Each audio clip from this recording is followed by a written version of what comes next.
Delivering for the consumer.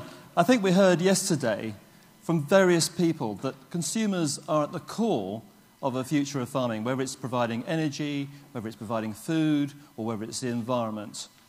And if we get it wrong with the consumer, then our businesses suffer. And we've seen that with some retailers recently when they got it wrong for the consumer.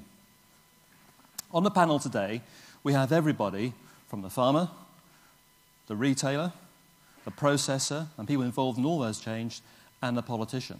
I'm not quite sure how the politician fits in delivering food for consumer, but I suppose you're there to provide us with plenty of regulation at times. But having politics involved in how we represent consumers and how we relate to consumers is also being really involved in what we've been doing over the last few years. The format of this bit, is everybody's going to give their perspective here on how they see farming delivering for the consumer. And then the important bit is we're going to have questions from you guys about how we do it and perhaps how we should be doing it. So first of all, I'd like to start off with Huw. Huw is the Shadow Food and Farming Minister. He represents Ogmore by a by-election. And there's a by-election coming up at the moment, so I'm surprised you're here. You're not kissing babies somewhere. Okay. But Huw has been a great supporter at our events around the country, whether it's at the Cornwall Show or so on. So it's great to welcome Huw today to lead off. Huw. Thank you, Adam. Can I just say, before I start my formal and stick-to-the-line remarks, just on the issue of what do politicians have to do with the food chain, I don't think it's certainly not putting in place reams of regulation. I think it's, as we've seen recently with the debate over the grocery code adjudicator, it's getting the right regulation in place and getting the wrong stuff out of the way so that business can get on and provide the jobs that we don't often talk about so much. So let me just begin by saying the food production from primary producers, from farmers and fishermen as well, not forgetting as well, all the way through the food processing sector in the UK underpins both our economy and our society. We can't forget, we shouldn't forget, that the food production industry is the largest manufacturing industry in the UK. It contributes 19% of the total manufacturing output in 2011. And the wider UK food and drink sector provides 3.2 million jobs. I want to put that right up front because I'm always conscious within DEFRA as a shadow minister that sometimes DEFRA issues, farming issues, food production issues get put in that package over there. It's actually integral to our economy and our wider society. And all of this starts from the primary producer. We shouldn't forget, in the midst of the current furore, that there is so much in farming and in food production to be proud of. We should be using every opportunity to laud the very best of British food production and processing, whether it's British pork produced in full compliance with the sow stall ban, and making sure, I have to say, that the playing field is levelled up within Europe rapidly as well, or its protected status Welsh lamb or Scotch beef. British food is synonymous with high standards and high quality and high nutrition. But the importance to wider society is equally, if not more important. If nothing else, what the recent and ongoing horse meat scandal has reminded us is that as a society, from farmers to shoppers, from supermarkets to abattoirs, celebrity chefs to local authorities, catering suppliers to the cooks in the House of Commons canteen, we've got to wise up about our food choices. And that does include government, whose response to the horse meat scandal was described by Anne McIntosh, not us, by the Conservative chairman of the EFRA Select Committee, as flat-footed. And there is the opportunity, if we're willing to take it. How do we renew the whole supply chain to ensure quality, fresh, nutritious and affordable produce with clear and honest provenance ending up on the plates of the Prime Minister in Downing Street as well as the pupils in our local school? How do we forge new links in the supply chain that give real transparency? And I think we're starting to see some breakthroughs at the moment on that. Real assurance to the consumer that what's on the fork has been produced to the highest standards and is what it says. It is actually what it says on the label. And also, I have to say, in light of the grocery code adjudicator and the dairy crisis last year, providing fairness right across the supply chain from primary producer to point of sale. And that last point is critical on two measures. Firstly, I don't accept, Labour does not accept, that a race to the bottom is good for the consumer or for the producer. A relentless drive to rock-bottom prices below the real cost of production in any sector means something is going to be compromised, whether that's standards or potentially safety or dairy farmers squeezed, as we've seen in recent months, and so on. But secondly, it cannot be right, despite arguments put repeatedly by Conservative backbenchers this Tuesday who opposed the Grocery Code Adjudicator, that a beggar the hindmost race to the bottom on food prices is ultimately good for consumers. Affordable food, yes. Competition, yes. But sacrificing standards or safety or nutritional content for households with less to spend, not acceptable. We, together, from politicians right through the food chain, can and must do better. And all this comes against the backdrop of CAP reform and budget negotiations, where again, the argument often seems to be polarised between food security, price stability, and the wider public and economic benefits. You can't do them all at once, say the detractors, who then often go on to argue for their favourite priority. I would say that we have to strive towards achieving all three together. It is in many ways something of the holy grail that we've always had of food and farming and food production. Affordable food, which delivers fairness to consumers and across the supply chain. Wider environmental and social benefits, recognising, I have to say, the unique position and the tradition of farmers and landowners as stewards of our countryside and environment now and for future generations.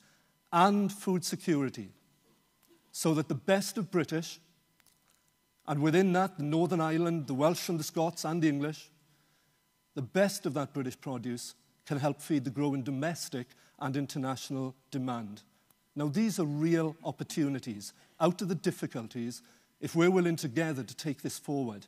For our part, Labour is going to be actively seeking views on food policy in the coming months, and we'd urge you to take part as we go around the country and help shape our approach. Thank you for listening for those opening remarks. Thank you, Huw.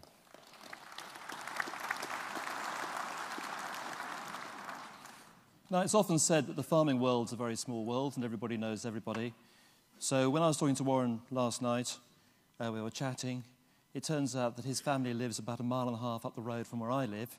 So it's a very small world. In fact, one of his outlets, McDonald's, is literally opposite the field I was born in, because there was a house there, but it's now a field. So the world is very small. Now, there's probably nobody more closer to consumers and involved in the supply chain than McDonald's. So it's a great pleasure that I introduce Warren Anderson, Vice President of Supply Chain McDonald's Restaurants Limited. Warren. Thank you very much. Good morning, conference, and thank you very much for inviting me along today to talk to you. At McDonald's, we have restaurants in more than 1,000 communities up and down the country, and we serve over 3 million customers a day. But people don't always think of the food we serve in the same way as the food that they buy in the supermarkets. But McDonald's is ultimately a food business, and we understand that good food does rely on a strong farming sector. As many of you may remember, around 10 years ago, we did take our eye off what our consumers wanted. They voted with their feet, and we paid that price. But we learnt the hard way that trust is hard won, but very, very easily lost. So our customers are at the front and centre of every single thing we do, and we spend a great deal of time listening to things that they want and also what they don't want. They tell us they want good quality ingredients that are locally sourced wherever possible, which is why today we are a big customer of British and Irish agriculture. We serve quality food at affordable prices thanks to the 17,500 British and Irish farmers who supply to our menu. By building long-term relationships over nearly 40 years, we've established a world-class supply chain that enables us to serve free-range British eggs, 100% British and Irish beef, British pork, and milk from British dairies. The volumes we require are also very significant, and guaranteeing the quality, the consistency, and integrity of the produce that we buy is, of course, a constant challenge. So can you imagine if a customer walked into one of our restaurants and we'd run out of Big Macs. That would be unthinkable. So to make sure that never happens to our customers, we take a unique approach in our supply chain with trust and partnership at its heart. This means that we regularly sit around the table with our supply chain partners, looking for ways through short-term changing factors and, importantly, planning ahead for the future. Take our burgers. We only use 2 dedicated companies to produce our beef patties, one of which, OSI, they're based in Scunthorpe. We've been working with them for over 35 years, and we still have the very first invoice to McDonald's framed in their reception at their head office. It's dated the 5th of June, 1978, and they invoiced £11,340 of patties at 54p a pound. We only use whole cuts of British and Irish beef, sourced from quality-assured farms that are fully traceable. Our burgers are made from 100% beef. We don't use any fillers or trimmings. Since reports first broke last month that horse meat has been found in a number of food products, some of the biggest supply chains have been under intense scrutiny. Ours hasn't, and it's thanks to the historical investment that we have made and continue to make in keeping our supply chain simple and transparent, and is based around long-term supply relationships built on trust, fairness, and an uncompromising stance on quality. But the horse meat revelations have taught the industry a salutary lesson. They will also, quite rightly, feed people's ever-growing interest in food provenance and heighten the critical view they want to apply to what is going into their trolleys as well as onto their plates. So social media is now an integral part of the public's consciousness. We know from our own monitoring during recent weeks that the likes of Twitter, Facebook, blogs, and other online forums are a vital part of staying in touch with what our customers are both feeling and thinking. And it's channels like these that we'll need to be watching, present in, and genuinely listening to if we are to ensure that British farming and our food businesses deliver for consumers. Thank you for listening.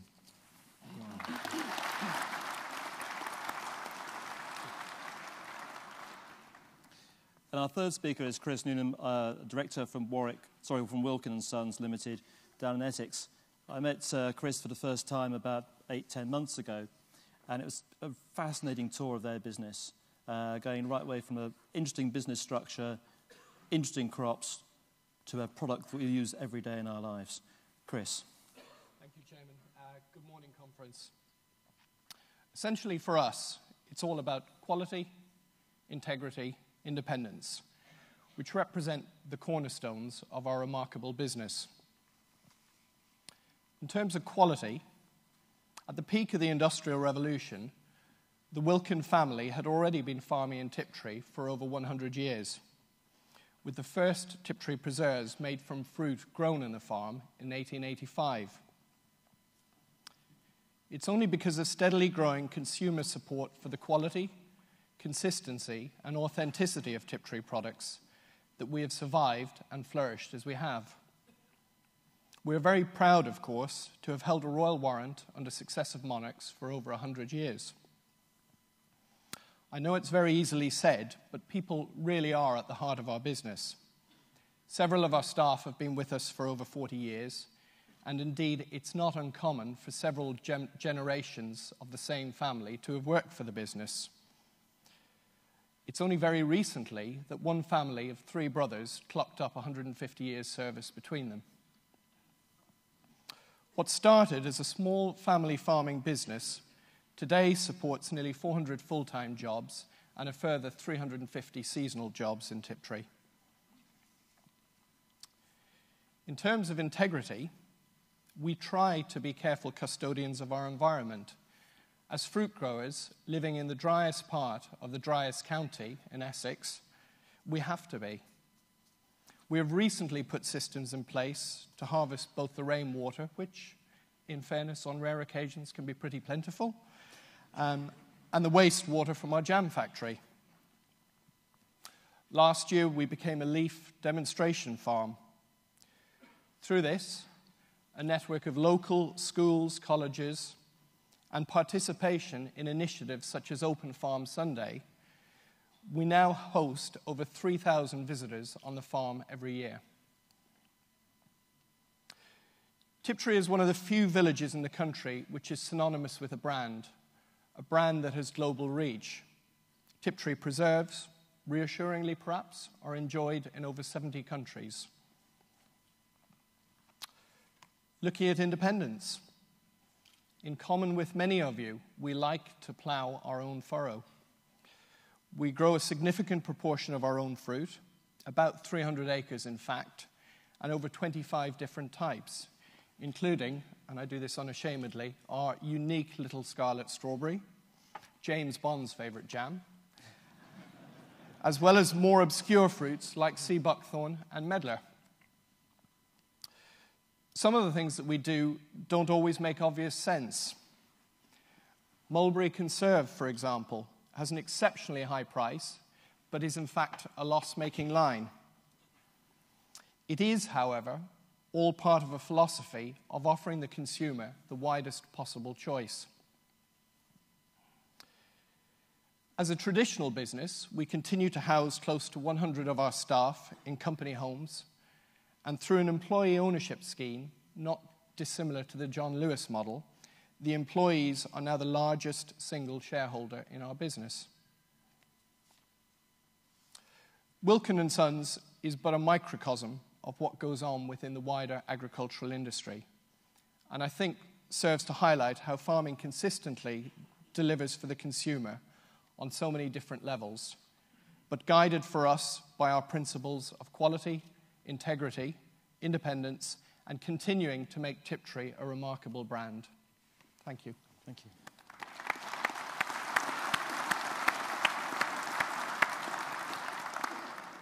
And to our final panellist, Kate Jones, Head of Food Products and Farms at the Co-operative. Now, Kate, from the outset, has really been involved in retailing, whether it's at Marks and Spencer's or Iceland Foods. We had quite a few interesting comments from Iceland Foods recently about DNA sampling and so on. But now the Co-operative, though, is responsible for leadership in their farm businesses and the development of a food product offer. Let's face it, it's quite a unique situation that the Co-operative in. Now, I said it was a small world. I'm looking at your bio. You're actually married to Huw, but it's not this Huw, okay? So it's with that pleasure. Please, Kate, if you'd like to give your 4 minutes. Thank you, Chairman. Thank you, Conference. The Co-operative, as Adam's just called out, is both a large farmer and a large retailer. With 4,000 shops in every postal area in the UK, we are in the best position and are committed to working in partnership with farmers to deliver the best outcomes for consumers. Customers get the best possible product when the supply chain is simple and short, and when that supply chain works together through collaboration and dialogue.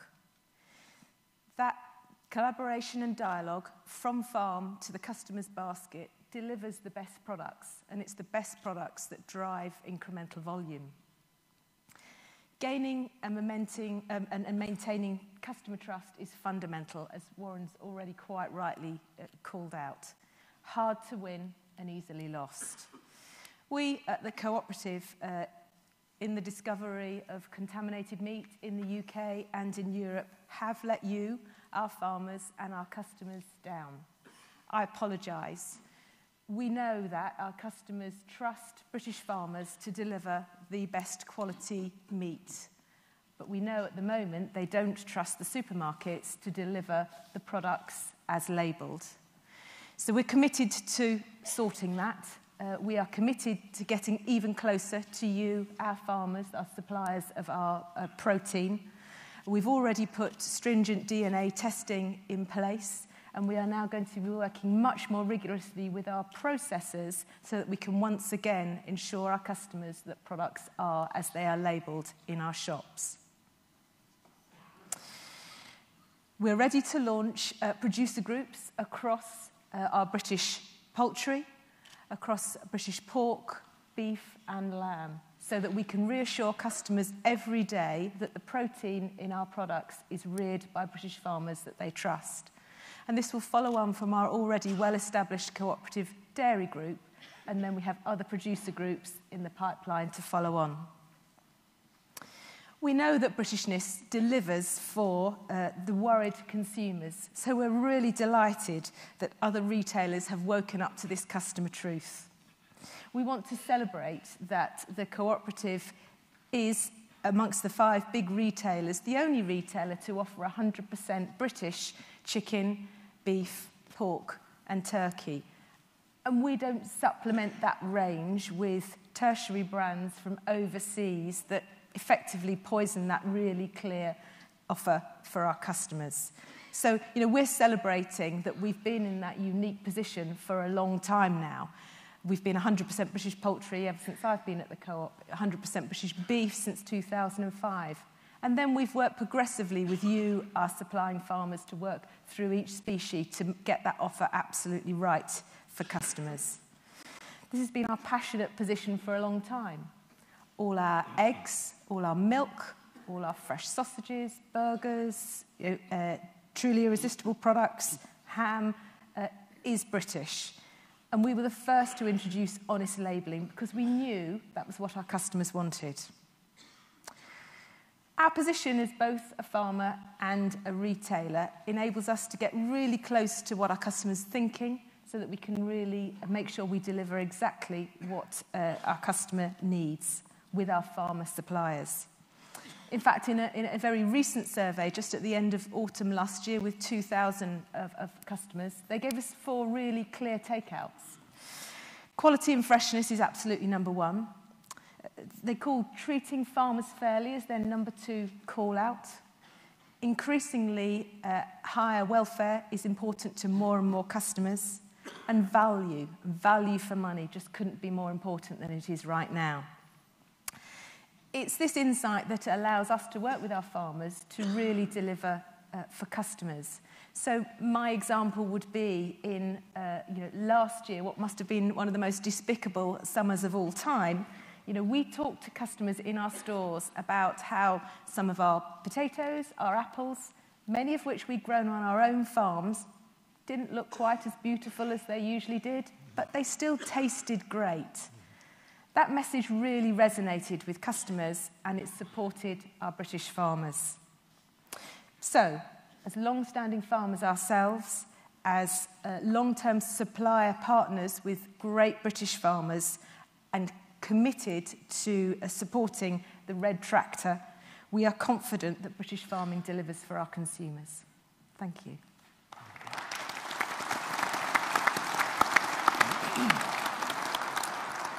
Okay, we've got a few questions first. People who like to come up to the microphone is Andrew Brown, David Hamer and Steve Coningsby. Now, I'm really pleased that Kate is promoting the use of ugly fruit and vegetables because ugliness is only skin deep. But one ugly thing that's raised its head in the consumers this last few weeks has been horsegate. And this has not been a farm problem, this has been a food supply chain problem. And I think we've got a fantastic opportunity here to really strengthen those links in that chain and shorten that chain. So a lot of the questions we're going to have now from these 3 guys are going to be based around the horsegate saga.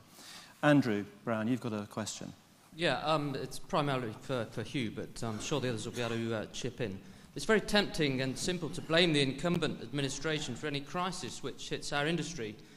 Given the lack of money available for the Food Standards Agency and other departments, how would Labour have handled the recent unbridled horse meat debacle or the forest of criticism over the ashback dieback disease any differently? Yeah, it's a good question, but I think there would be differences. I mean, when we were critical, there are reasons sometimes to be critical. It's a question of honesty here, not only within the supply chain, but also in the response of agencies and government. So where we're critical is where they slow off the mark, where they didn't see this coming.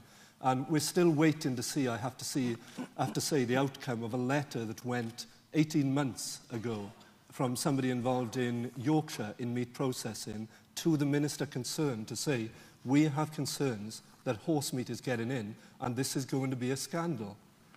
What happened to that letter? We don't know. So where we're critical, we're honestly critical. We want to know why action wasn't taken earlier.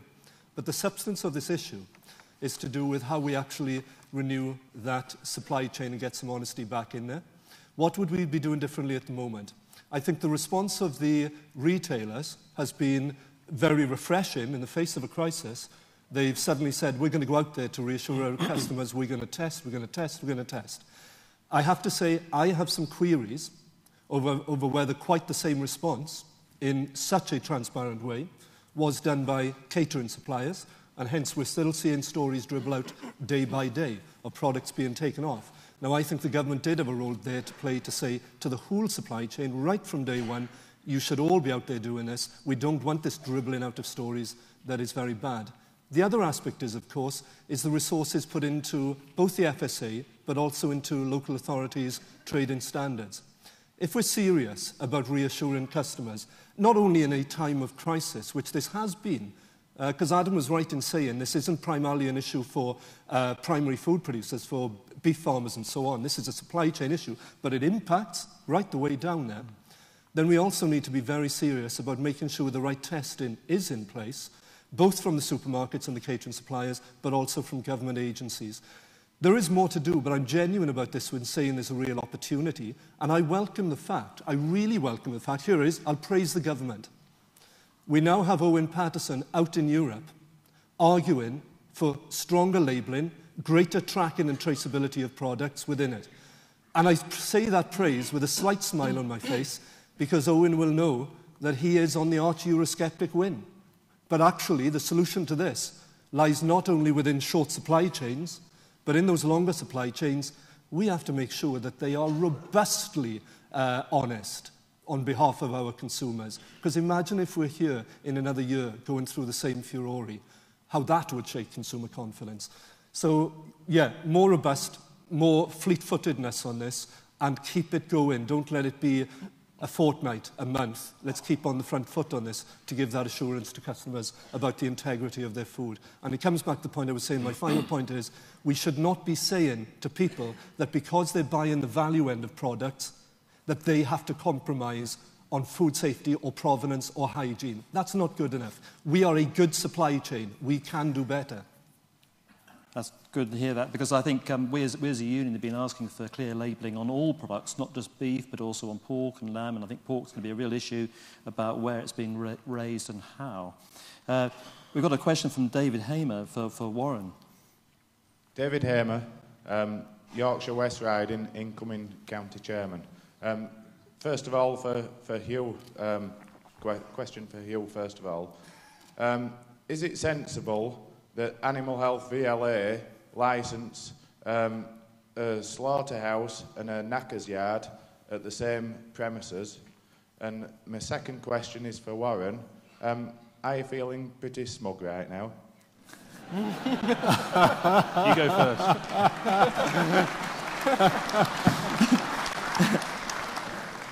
Smugness is normally a thing that's put to politicians, so I'm glad you got that. One of the things that's come out of this is the real issue of inspection and personal inspection, actually having inspectors at the right place within the supply chain, as well as cameras or whatever else. And I think there has been a drift over a number of years to, yes, okay, there's value to a more risk-based side of it, but we also have to make sure that it's very good and it's very thorough. One of the interesting things that comes out of this for the AHVLA, and we know the AHVLA is under massive pressures at the moment. We know that they are being drawn back into much more centralised units, that some of the expertise is inevitably going to be lost. I would urge a note of concern over that, because you can't rely on purely on the supply chain itself to do all the checks that are necessary. You need third parties out there. I would hope that the government will look at this whole issue of AHVLA and inspections right across the supply chain in the light of this, to make sure that the right checks are in place at the right time, at the right place, because that, again, is part of the reassurance to customers. Warren. Thank you for your question, David. I would say I'm very confident, and we are confident in McDonald's, because listening to the debate yesterday and looking at the media as a result of yesterday's communications, I'm really pleased that a number of retailers have stepped up and realised that simple supply chains are the ones that work to give reassurance to the farmer and reassurance to the consumer.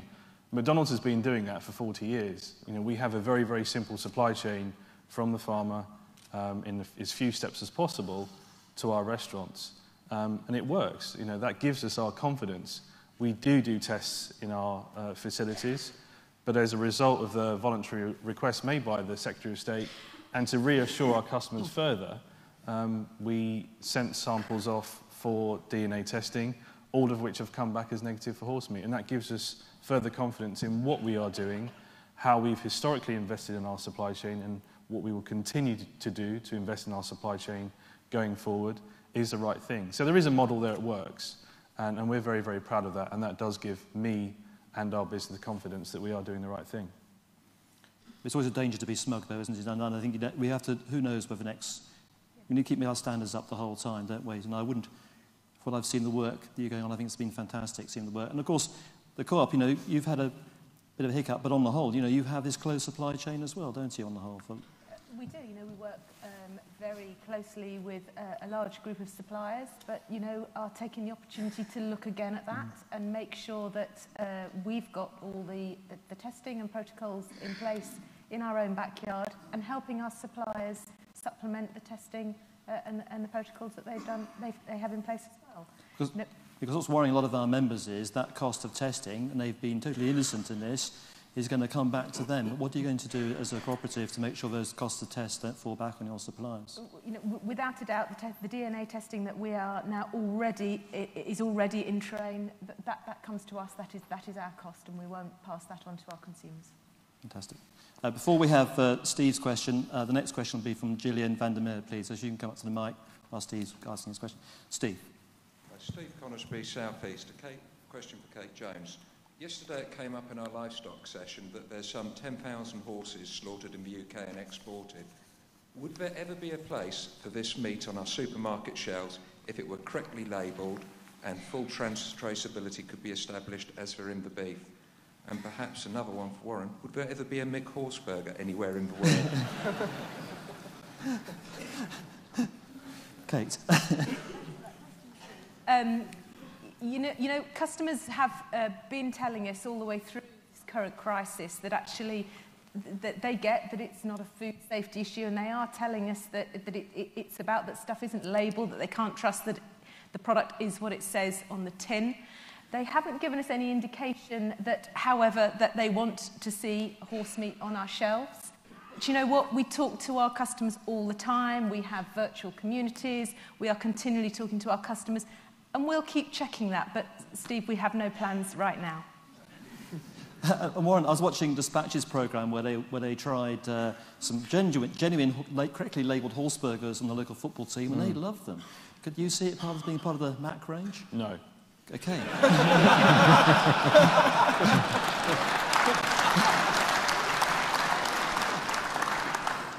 Okay, there's no mistaking there. But hold on, your consumer focus. Supposing your consumers come in and say, actually, we'd like to have horse burgers. Is it still going to be no?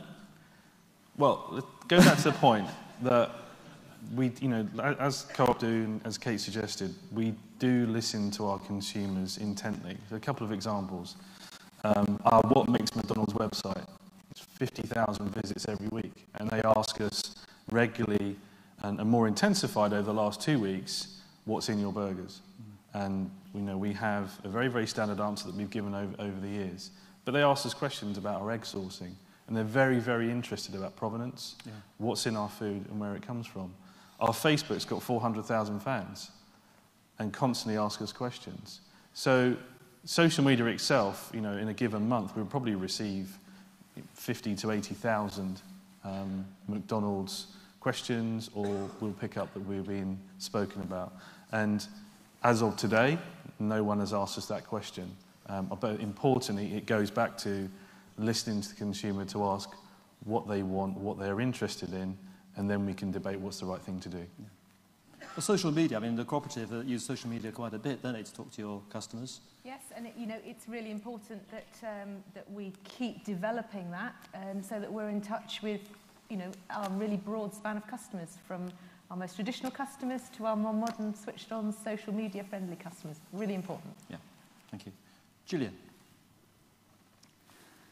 I had to toss a coin to decide whether to come to this conference or whether to go what I believe is the greatest agricultural show in the world, SIA, the Salon International d'Agricole. In its 50th year here, the French in the heart of Paris showcase the best of their food and farming industry to their consumers and the world. The best of genetic livestock and plant breeding and associated industries start alongside a food hall, promoting their vast range of regional foods and wines, including saucissons made from donkey and horse, and where the visitors can enjoy their lunch in regional restaurants celebrating their produce. Not for the French standing in a muddy field, shivering and sheltering in the beer tent from the elements. Even the restaurants across Paris capitalise and highlight and serve their French produce. The president turns up and gives a global speech endorsing government support for this prestigious event. So, isn't it time you, the retailer, you, the restaurateur, the processors and manufacturers, stop talking the talk about connecting with the consumer and work in partnership with us farmers to showcase the best of our industry in our capital city, backed with government support, by putting your hands in your pockets and putting the money on the table. After all, we would all benefit, and it might just undo some of the recent damage. We can deliver a showcase of sport through the Olympics.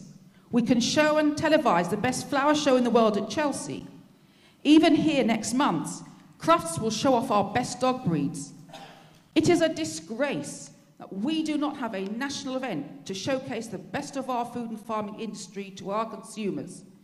So ask yourselves, why shouldn't you show us the money and let some of us who have the experience deliver a show to be proud of? Yes, it will cost a lot of money, but at least we should be able to show the French what they can do, we can do as well.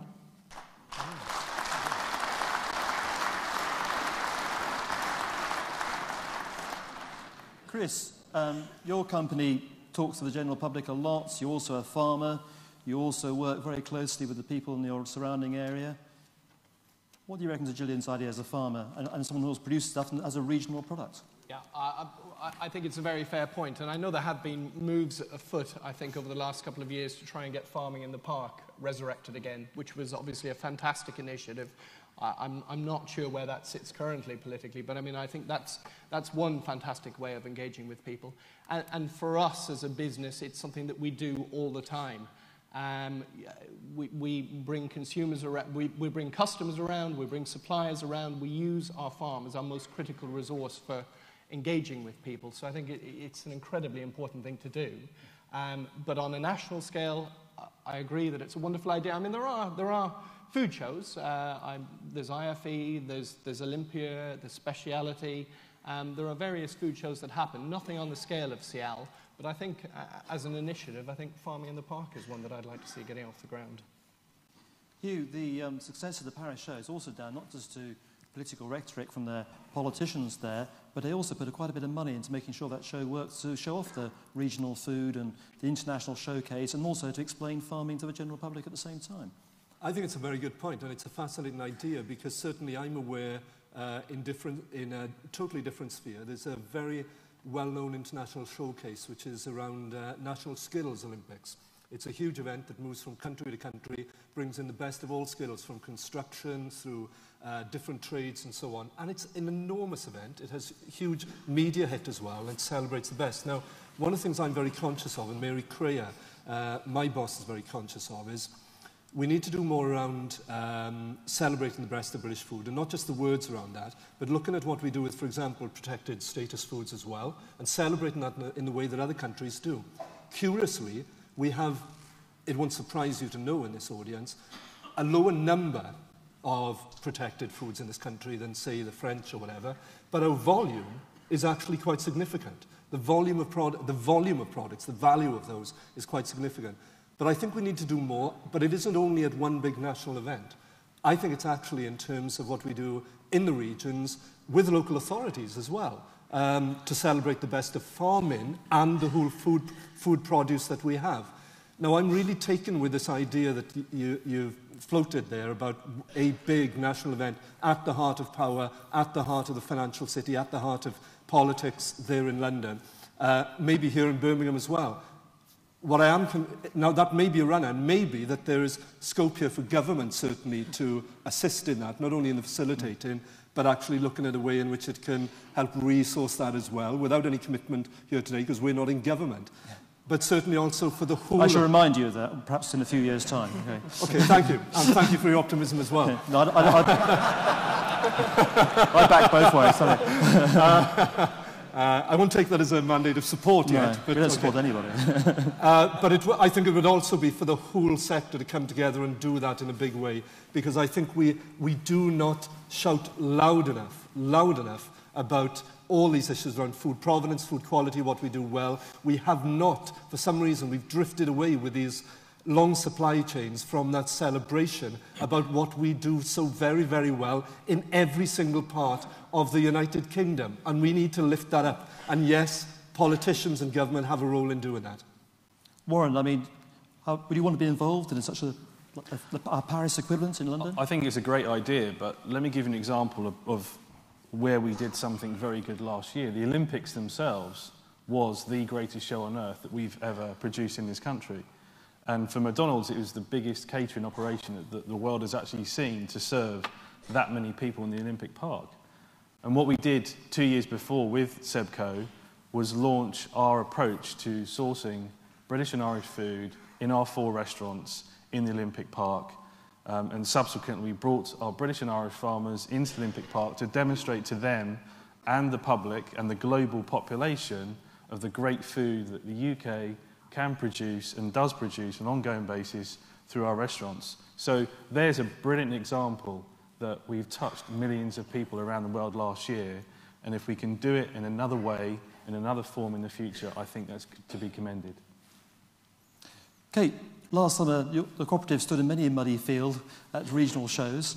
Indeed. How do you value those regional shows, or do you think it's really one big showcase would be more effective? You know, I think there are places for each of those initiatives. You know, the rural shows are really important. They're a really important connection point for us to put, you know, our customers in a very fun but also knowledge-inspiring way together with our farming operations. You know, the big events also have their place, as do things like Open Farm Sundays. You know, that's something that my farming team really does get behind.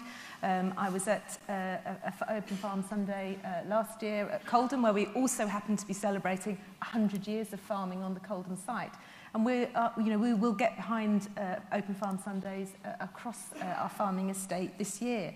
And I think the other thing that I think is really important to mention is our unique Farm to Fork schools scheme. You know, we have had now 80,000 school children to our farms and helped them understand the absolutely vital link between the food that is grown by our farmers and how that makes its way into the shops that they understand, how they can cook with those natural foods. So we get school children of all ages onto our farm. They come in asking questions like, well, you know, where does broccoli come from? Asda. You know, we take them through that process, right through to then making soup with them, making pizza with them. And we know from surveys post some of these visits that actually it not only has a really positive impact on the diet of the children who attend, but it has a really positive impact on the diets of their families. So I think there are all sorts of tools, Gillian, that we should all be, you know, continuing to get behind to promote provenance and really ensure that farming delivers for the consumer. But it is an amazing show, the Paris show. You go there and there are children 20 deep round displays. I mean, I couldn't believe it. There was 20 children round, or 20 plus children round, a demonstration of meat cuts. Yeah. And they had to guess which part of the meat the animal came from, including horse. And there was they were up for it, and they were interested in their food as children, and I think that's really important as well, don't you think? I do think that's really important. And, you know, similarly at agricultural shows, you know, we have children queuing up to make their own smoothies through powering, you know, on push bikes, and it's capturing those really innovative techniques to get people involved. Chris? I'm just thinking that there are other fantastic initiatives that are already going on. In Essex, they launched about 5 years ago the Essex Schools Day. That has 3,000 school children coming out. But I think Gillian's point was more connecting with the city and connecting with a non-rural constituency. And I think in that respect, if we were able to do something, Hyde Park was the preferred destination, I think, at one point in time, but and connect with an urban population, I think that would be a really positive thing. Okay. Can I just come back, Gillian? Adam? Yes, I mean, I've been involved with promotions for many, many years. It's what I'm known for. And I entirely agree that local shows, the school projects and Open Farm Sunday are extremely important, and they serve those areas in the communities. But as I have said, we need something major in our city that captures the global attention, our national attention, and the urban consumer. Now, one of the reasons that farming in the park has stalled, and I hope it's temporarily, is because of lack of funds on the table. These events cost money.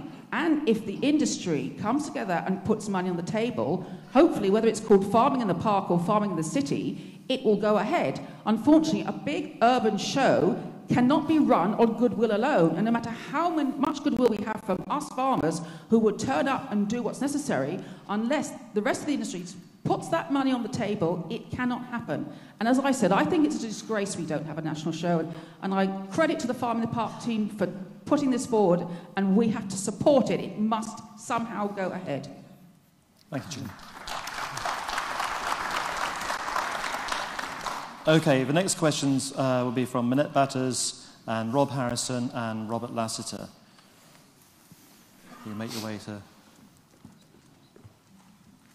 I think, it is important that we as an industry make sure it's the whole industry that support these initiatives and it doesn't fall on the shoulders of a few, but we need government behind them as well. Minette, if you could lead off your question, please. I actually put this question to the whole panel because I think it is incredibly important. As an island nation, should we not have food security as a priority alongside the environment? Huw, I'll come to you first. I mean, you've mentioned it really strongly, but when you were in power, it wasn't quite so strong there. I keep having this thrown. But I was Environment Minister under Hilary Benn. I keep having it put to me that we never talk about food security. Well, I don't want to disabuse you, but in the Food 2030 document, which the government have now taken through into the green food policy and so on, that put food security right up there. Now, if you like, my response to is what I said in my opening remarks. I think food security is critical, but it's for two reasons. One is domestically, making sure we have good, nutritious product available for everybody in this country.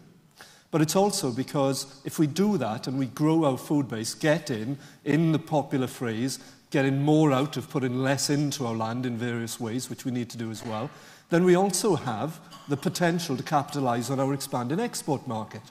If you look at, just from a parochial perspective, last year, I'll probably get the figure slightly wrong, but the Welsh Government went out, did a showcase in Brussels, talking about their export market, which had grown to, I think it was £178 million, huge, huge growth within it.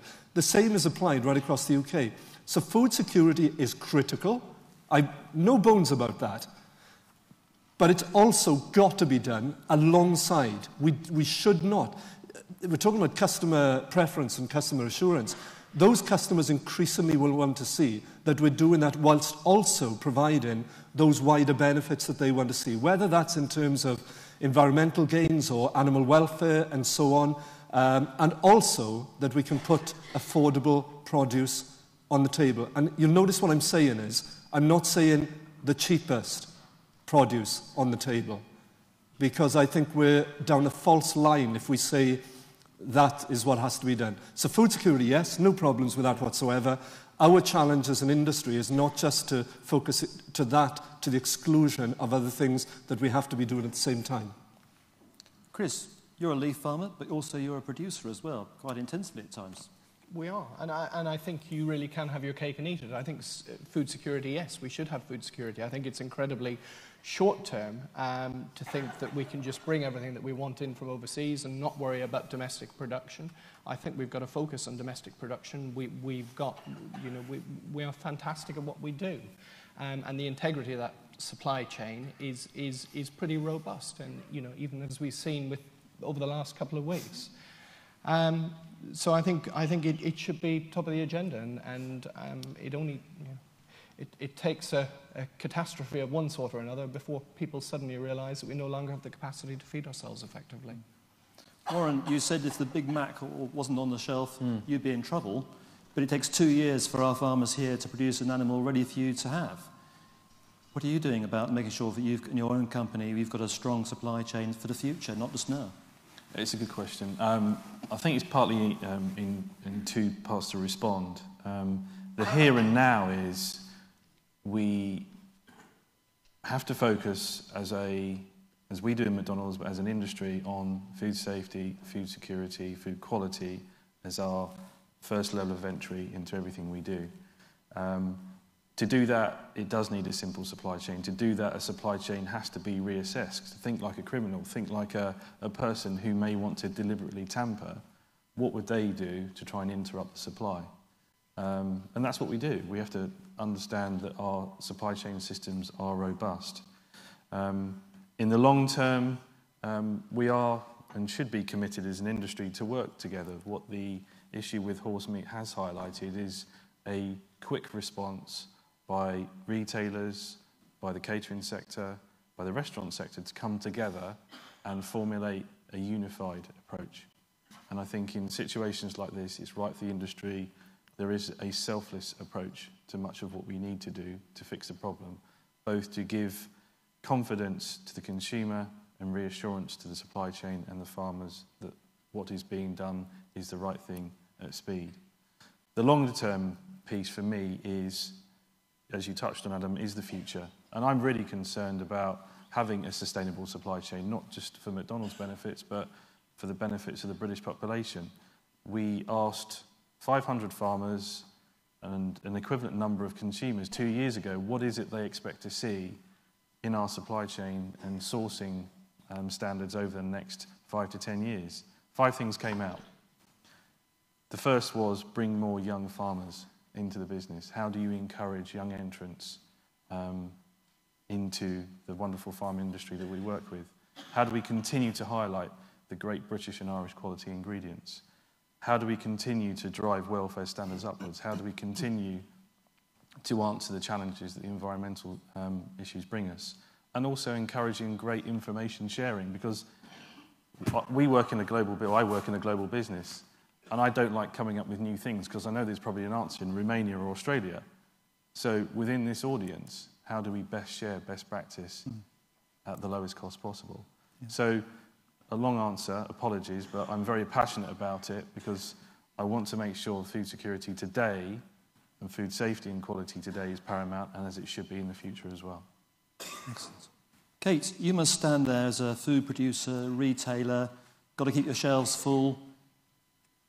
What do you see? Do you see it in government policy? Do you see it in European policy? Or do you simply see it about your business dealing with the situation? I think I kind of referenced it in my opening.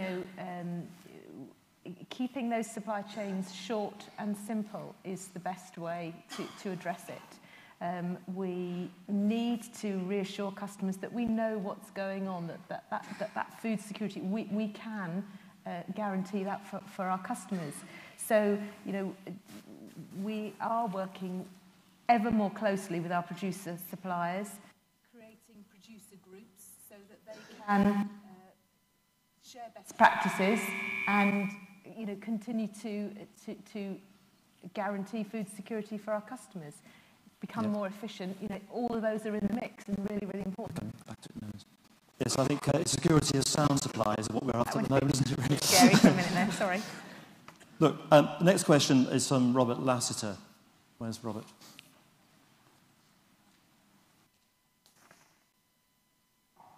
Thank you, Adam. The purpose of my question is to try and raise the profile of our red tractor. Mm-hmm. Red tractor stands for animal welfare, food safety, and with a British flag, quality. We believe it's essential, us farmers believe it's essential, that we primary producers have an instantly recognisable mark that assures consumers of these standards. Our journey is to ensure that the red tractor at the farm gate has real values. The beef animal at the farm gate is 100% beef.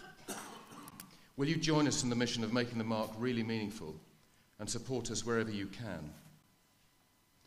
Can you, for example, help us inform your customers who are our customers? Kate. What's your message to farmers wanting to improve the scheme? And what's your message to some other retailers who seem reluctant to use it? I'll come to you first in this case. I mean, how important is the red tractor to you? It's very important to us because it's really important to our customers. Again, we talk to customers all the time. We know that they recognise red tractor, and it's one of those logos that they are most informed about what it really means. So it's really important to us. And we've been really avid supporters of red tractor for an awful long time, and have got universal praise for really promotion of the red tractor. We use it right across our own brand products, on fresh meat, and in prepared products where we've used British ingredients. So really, really important. Like you, I think it is important that we keep that moving on, that we keep it on the forefront of standards.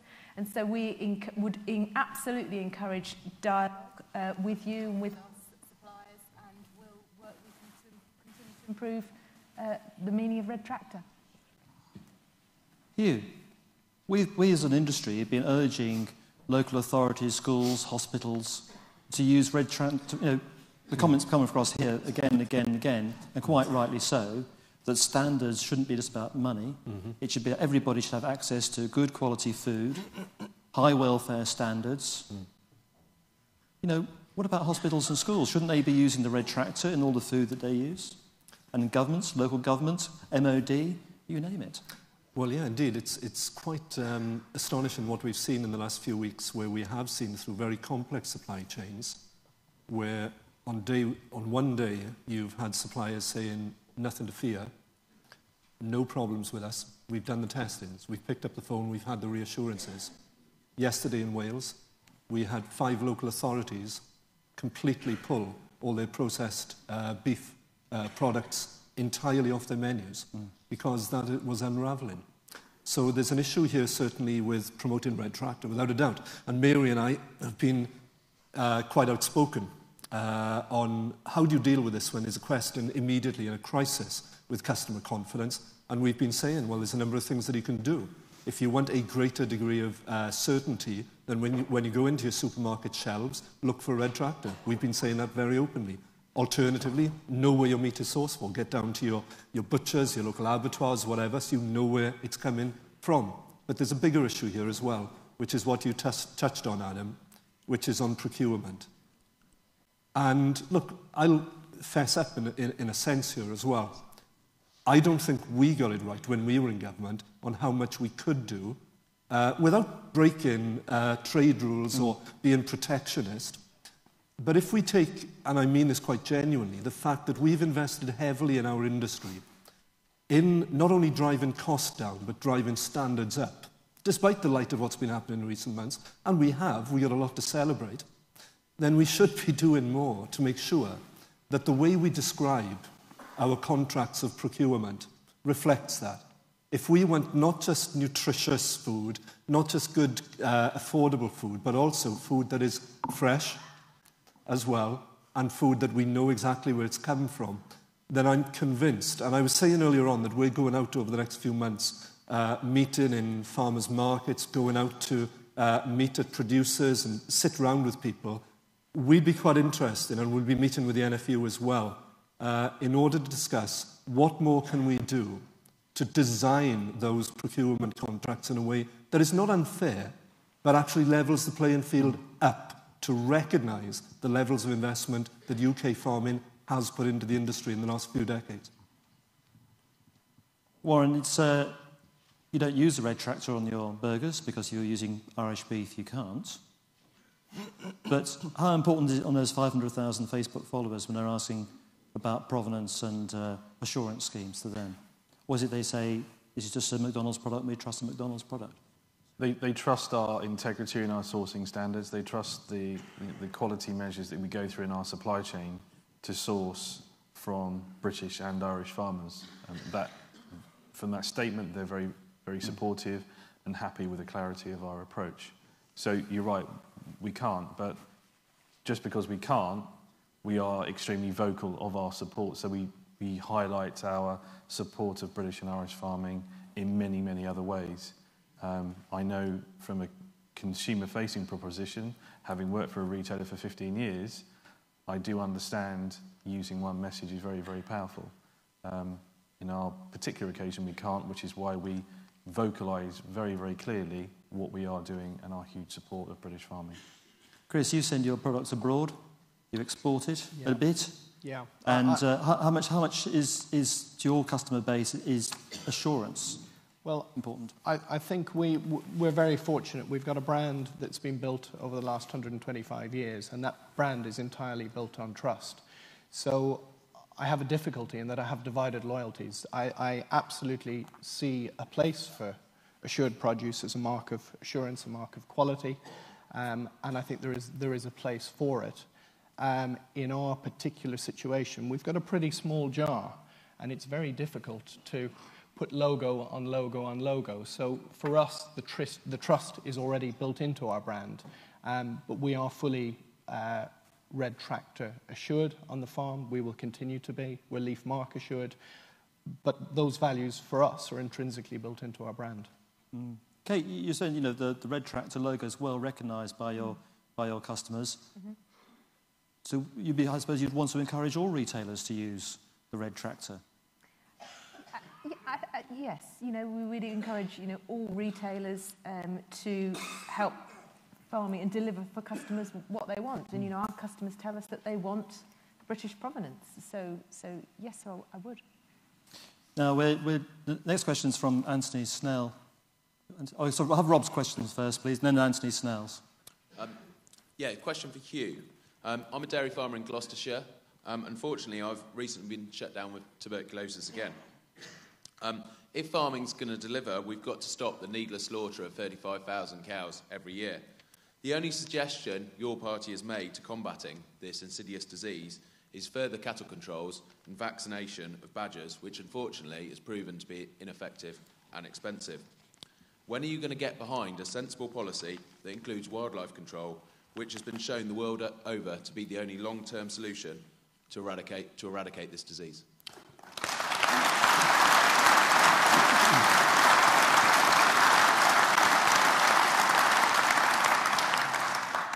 Well, let me say right at the outset, we dispute the proposed badger cull, not on any ideology, but firmly on the evidence that's been presented. And that's our difficulty. Now, the challenge you've put to me is then, in that case, what's the alternative? Let me say to you, on the government's own projections of the way that they propose to do the badger cull, whether it's effective or not, but let's take it that they do it in the way they're proposing, and it's effective to the degree that they say it may be. It's not actually going to turn around TB in cattle. Somebody's just said rubbish. Let me just explain that. What the government's proposed cull will do, and I realise this is a hugely emotive area, and it's not as if I also haven't been out and stood with and seen the absolute heartbreak of farmers going through herds that have been with them for a long time being decimated or being eradicated because of it. The question is, will it turn it round? The government's approach doesn't turn it round. What it does is it slows the increase. It slows the increase. I would put back to you, is that good enough? Is it good enough that we adopt... I think you'll find... Let him answer the question. So let me just finish, and then by all means. We don't think it's good enough that, one, you've got a policy that all the scientific community is opposed to.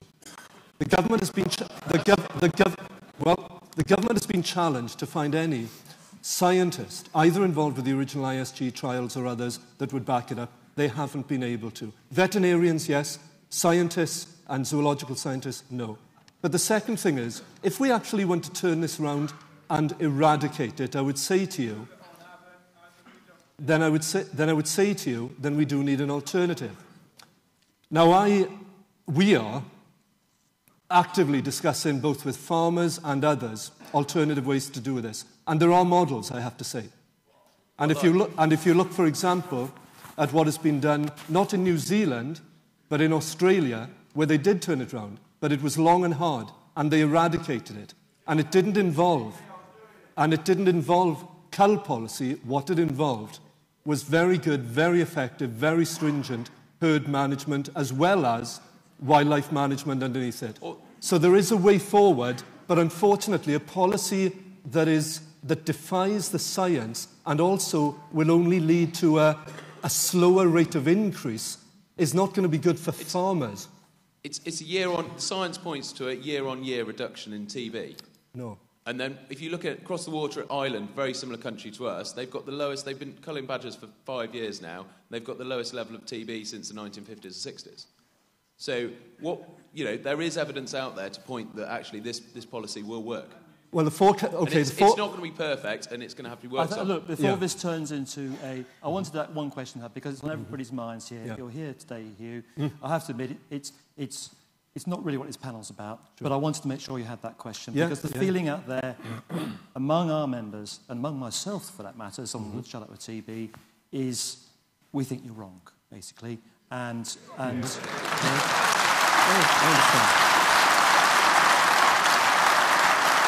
Yeah, but you know that. Yeah. But what we will have, is dialogue the whole time. Yeah. And I think that's important to anybody out there, that whatever your views are on TB, and there are many people who have different views on TB, we will have polite dialogue. And even with people who are jumping outside, I'll have dialogue with them. And I think that's important all the way through this next 12 months. Adam, can I just add one thing to this? Because this is a thing that affects the sector massively, and it's the biggest emotive issue. The one thing I will say is, and you're right in terms of dialogue with the NFU and others, what we are convinced with is that if we come towards the next election and we get into government, we cannot continue on as we are. But what we do want, and this is where the dialogue will become very important, is having a policy that actually really turns it round and really clamps down on this. Now, that is where we want to engage with people on... Well... okay, well... I know you said you didn't want this to get into a whole... But I would say to you, what we did during the 10 years in government is we brought forward the ISG trials. Those were the biggest heavy-duty, heavily resourced trials this country has ever seen. And it said within those that there will be no meaningful contribution through culling. And I've spoken to the scientists involved since. Many people have. They have not changed their opinion. But what I would say to you is, we want to engage. If I am there as a minister in a government going forward, I will not want to be sitting there in another 5 years' time saying we have done nothing to turn this round. And that's the critical thing for me, is turn it round. So let's have the dialogue, engage constructively on this, and I'll tell you one thing, I will go with what the evidence says will work. Because we've got to do it on the basis of looking at what will actually work and then doing it. Well, I can assure you we're working very hard to make sure how we think the answer will work very hard. So when you are in power, when you come back into power, we'll have the right evidence. That's the second time you said that. Okay. Well, I'll say that to a Conservative as well, don't you worry. This is a question for you as well again, Huw, from Anthony Snell. Now, of course, we work in a global market. We need a flexible workforce to respond, and things have moved on. So I think this question is about that. Anthony Snell, Horticulture Board and a Herefordshire farmer. I'm afraid, Huw, this is another political and not a consumer question, so it's directed straight at you. And as it's not often we have the shadow minister standing in front of us, so you'll forgive me for this. Firstly, your support of food, apart from the last little issue, is well understood, and we appreciate it.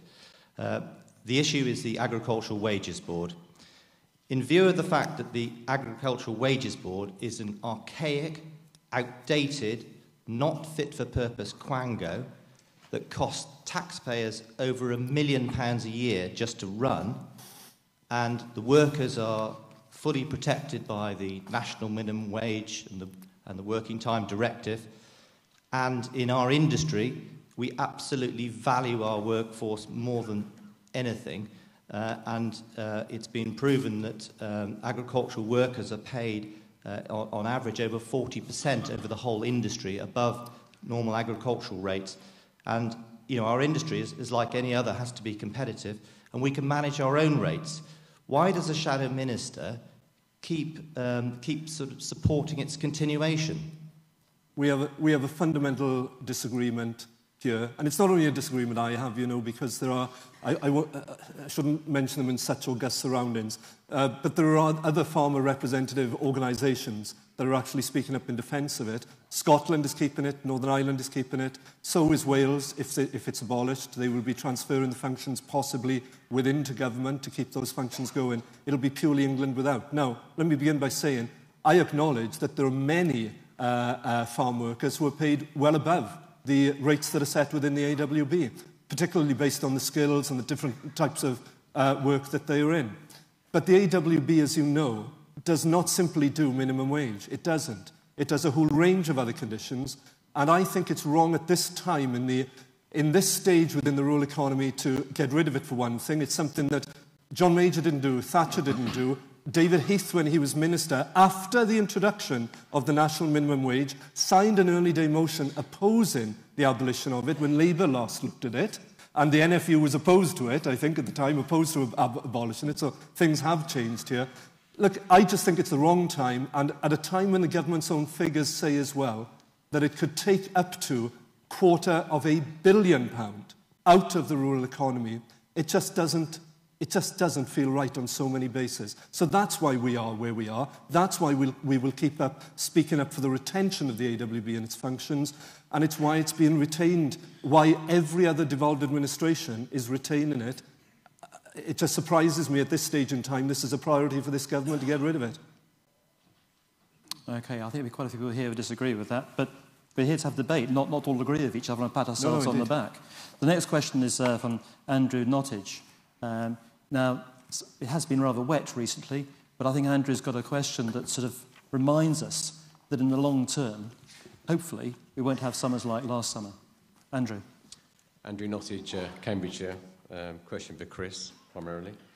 This time last year, I was really concerned about not having enough water to get me through the season. Yeah. What does Chris and the rest of the panel think about the value of water for farming, and how can we go about securing a fair supply of water so that we can keep producing for British consumers and remain competitive, particularly in the face of a changing climate? Right. Chris.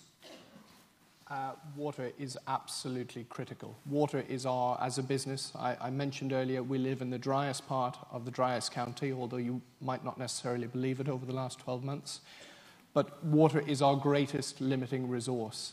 We are entirely governed with how quickly we can grow by the amount of water that we can garner.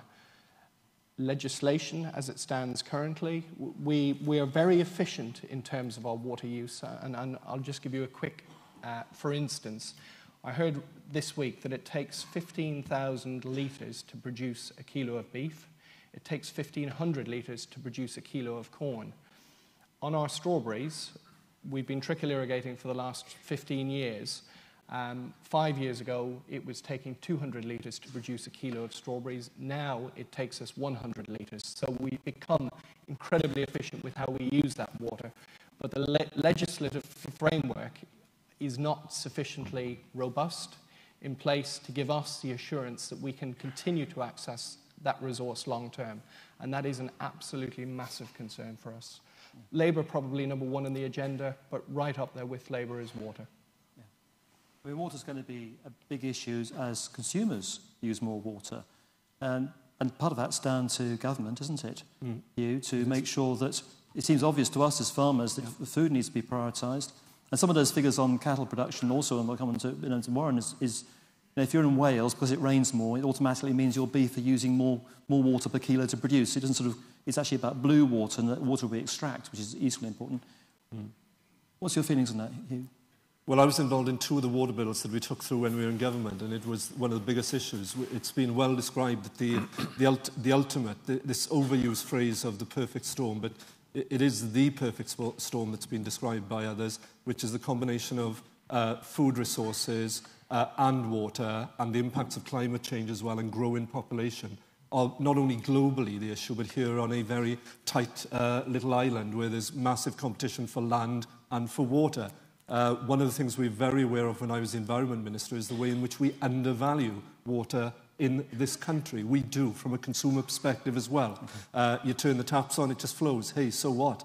The cost of collecting, treating and disposing of that is immense, and yet, hey, it's just a free good, we just get rid of it. That has an impact then on the horticulturalists, on the agricultural community.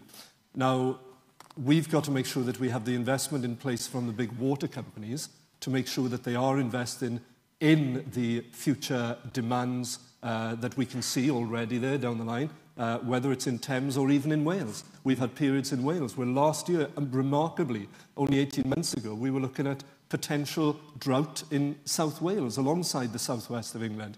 So we need to do that certainly.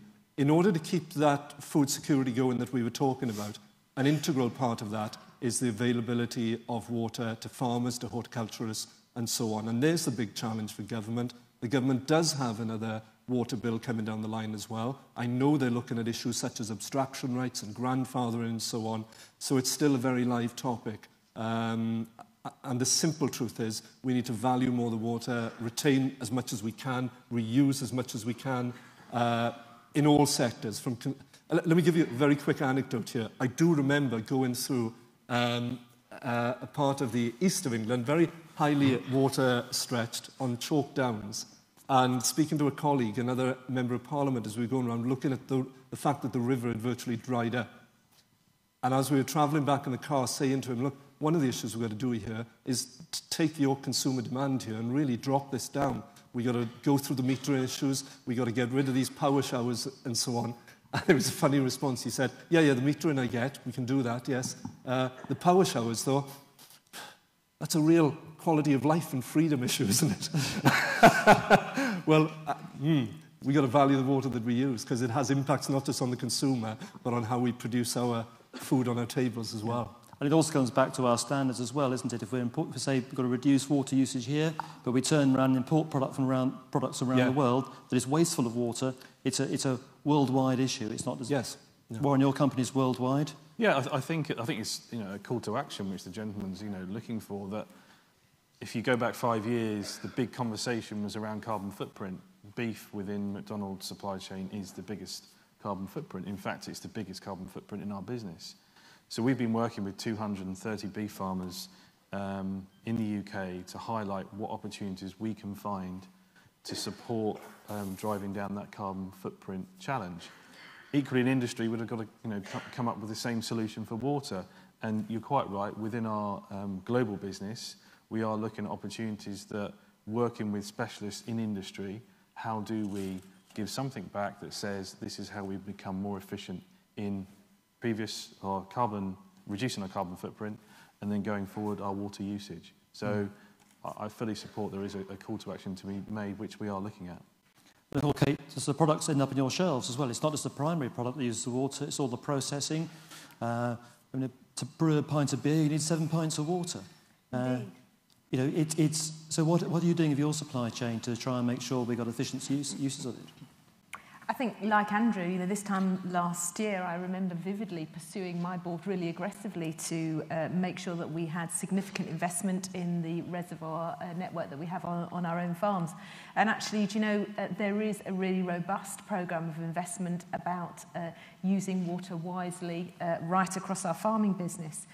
Not only on site, but in our processing units, in our potato pack houses, they're all hungry water users. And, as a responsible retailer, actually, I have no problem in getting that spend secured and that investment and that forward planning in place, which I'm proud of. Like Chris, innovation, new techniques are really important, and the expertise that we have to make sure that we're on the front foot of things like trickle irrigation are really important. we believe through my technical team that we can spread that expertise across as much of the supply base, as we can. So again, we would encourage our suppliers to talk to us, let's share best practice and roll out those best techniques as quickly as we can. Super, thank you. Could Millie Wasey come to the microphone, please? I think it's been a really fascinating talk we've had this morning, going through a lot of issues from Horsegate and ending up with on water. And there are so many things going to affect us to make sure that we can make our primary purpose as producers is to make sure those shelves are full of food that's affordable for everybody in our society to go and buy, and have all those safety issues that we believe in as farmers as well, because we're consumers as well. And I think we have a very proud record of assurance. I think we have a very proud record of looking after the environment and custodians of the countryside in the UK. So it's really important to us that the retailers recognise that when they're sourcing product, and don't pay lip service to it and simply go and buy it from abroad to undermine the work we're doing here. And it's pleasing to hear from you, Warren, as well, about looking for the future, because a lot of things that we've been talking about, we need to have confidence in the future so we can go and invest. And I'd be interested in government's position, whether they're past or future or potential future, is to make sure that we get those tax allowances and stuff to do those investments in water that were removed when you guys were in power. So it is important that we have a proper policy for future production of food so we can carry on delivering to the consumer. I'd like you all to join me in thanking the panellists.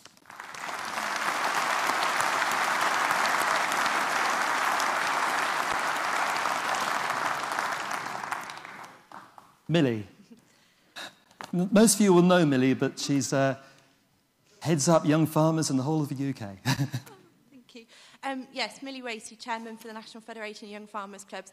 I just wanted to take this opportunity to thank Peter, Adam and Myrick and the members of the NFU for all their friendship, for all their support towards NFYFC, and for the members to have the opportunity to be able to come to the conference, get really stuck in and form good links with the NFU. Thank you also for providing the places for the conference, the drinks reception that we had last night, and also for allowing our ARAC chairman to be a part of the Next Generation Forum this morning. So can I ask all Young Farmers members still here in the room to show your appreciation in the usual way to the National Farmers Union?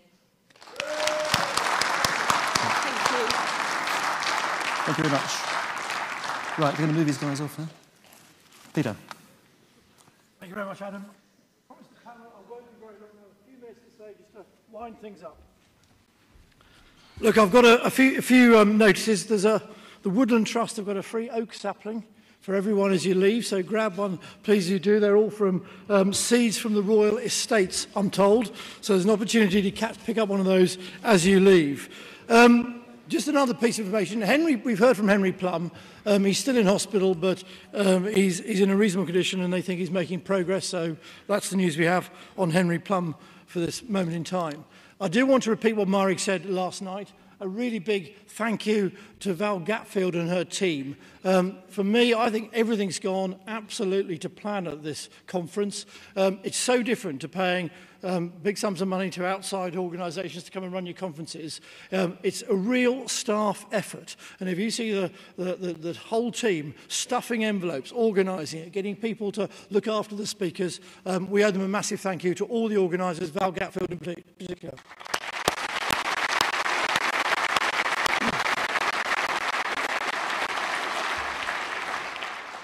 I think it's been a fascinating 2 days.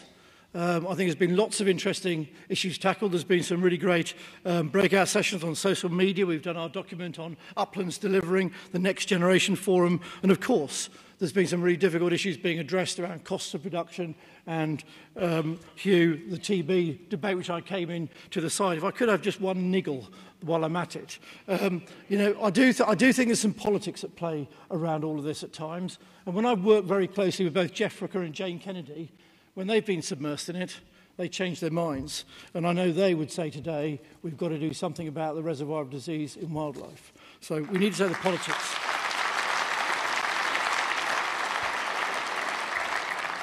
The other big issue I want to just touch on is CAP reform. We've got a slide of a quote to put up, which I think is really telling in what we've been trying to achieve.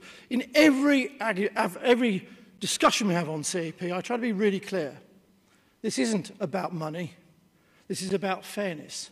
It's both about fairness in the UK and it's about fairness in Europe. And I think that quote, if I can try and get it to run through, was actually said by David Cameron at our conference in 2008. And when you listen to the messages that have been coming out about the need for extra modulation, the need to ratchet up greening standards on English farmers, I think it's going to be a really important piece of work for us as farmers, using our county advisors to get in front of MPs, explain what this money has meant to your farm businesses over the last 12 months, and explain why politicians shouldn't just make throwaway remarks when they want to be elected. And actually,